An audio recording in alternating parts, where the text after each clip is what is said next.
Praise the lord. ઈસુની જય મિત્રો. આજનો આપણો વચન છે લુક તેનો 6 અધ્યાય કડી 1 થી 5. માનવ ચડે કે કાયદો.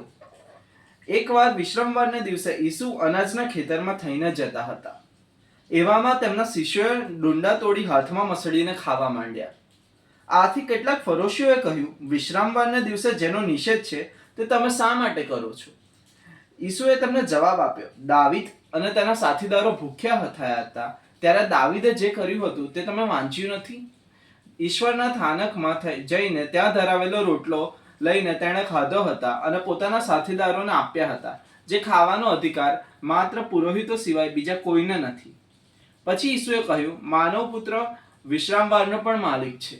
આ પ્રભુની વાણી છે, તે આપણો આધાર છે. તો વાલા મિત્રો, આજનો આ પ્રસંગમાં આપણને જોવા મળે છે કે ઈસુના શિષ્યો શનિવારે સાબાથના દિવસે ડુંડા તોડી ખાય છે, જેનો નિષેધ હોય છે. તો તેના પર ફરોશીઓ તેમના ઉપર આરોપ લગાવે છે કે તમે નિયમોનો ભંગ કર્યો છે. તો તેના જવાબમાં ઈસુ કહે છે કે શું દાવીદે પણ જરૂરિયાતના સમયે ઈશ્વરના રોટલા નહોતા ખાધા? ઈશ્વરના થાનકમાં મૂકેલા રોટલા નહોતા ખાધા?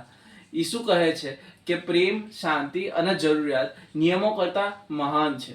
અને ઈસુ અંતે ઘોષણા કરે છે કે માનવ પુત્ર, મનુષ્ય પુત્ર તો સાબાથનો પણ પરમેશ્વર છે, સાબાથનો પણ ભગવાન છે. તો મિત્રો, આપણને આ પ્રસંગ બતાવે છે કે પ્રભુ ઈસુના પરમેશ્વરના પવિત્ર આત્માના જે આજ્ઞાપત્રો છે તે આપણા જીવન માટે છે, ના કે આપણા જીવનના ભરણ માટે. આ નિયમોમાં ફરોશીઓ બંધાયેલા હતા, પરંતુ ઈસુ દયા, માનવીય જરૂરિયાત અને કરુણા તે આ નિયમો કરતા મહાન છે.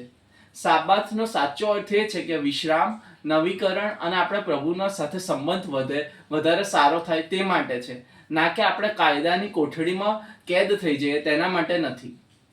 તો મિત્રો, શું આ વચન સાંભળીને આપણને કશો પ્રશ્નો નથી થતા કે શું ક્યારેક આપણે દયા અને પ્રેમ કરતા કાયદા અને વ્યવસ્થાને વધારે મૂલ્ય નથી આપી દેતા?